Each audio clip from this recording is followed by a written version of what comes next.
Every era in F1 has had at least one team that assumes a dominant position, and in the current era, that honour goes to Mercedes.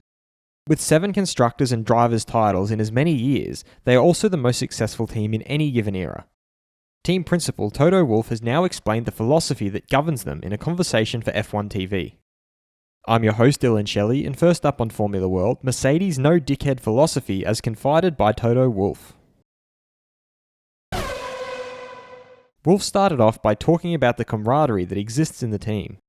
There is a lot of camaraderie, I would call it. I have a real interest in the people. I like to spend a lot of time with them, understanding their struggles, their worries, and also what motivates and challenges them. We care for each other in the team, and I think this is being felt. But it's not all schmoozing, and we are also happy with each other. There's also a way of coping with pressure. It's a safe environment. We have a no hire and fire policy. We don't blame each other. He then spoke about how there are differences in opinions and how they deal with it. It can be heated, and that's very important, diversity of opinion, but it never leads to a situation where we fall out with each other. If we fall out, that has been at the beginning, that means the characters didn't fit to each other. He summed up his words by revealing the philosophy they use and how they got it in the first place. We have a sports psychologist in the team called Seri Evans, who is also the sports psychologist for the All Blacks. One of the mottos of the All Blacks is no dickheads, and we kind of took that philosophy to us as well. Fast feed. F1's Director of Strategy and Business Development Yath Gangakumaran believes that there will be several routes to a lower carbon automotive industry. He further agrees that everyone's talking about electric and hydrogen, and they have looked into that as a part of their next generation engine, which will come in 5 years' time.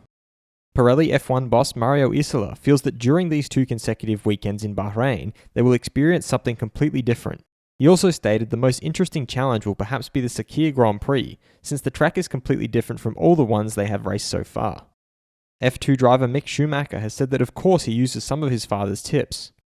Tennis player and 3-time Grand Slam winner Andy Murray thinks that in terms of what 2020 world champion Lewis Hamilton has achieved as an athlete, he of course deserves to be knighted.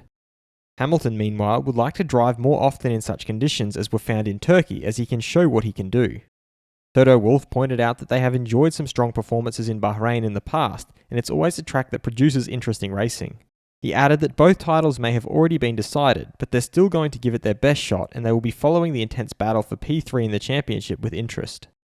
Renault's Daniel Ricciardo much prefers the heat, and it's still pretty warm in Bahrain during the evening, which is great. And Racing Point's Sergio Perez thinks that he is probably at his peak in terms of experience, understanding, communication-wise with the team as well. Does Lewis Hamilton deserve to be knighted? Head over to my community page to vote in the poll and let me know what you think in the comments. And if you like this video, feel free to subscribe and check out my others for all the latest in the world of Formula 1.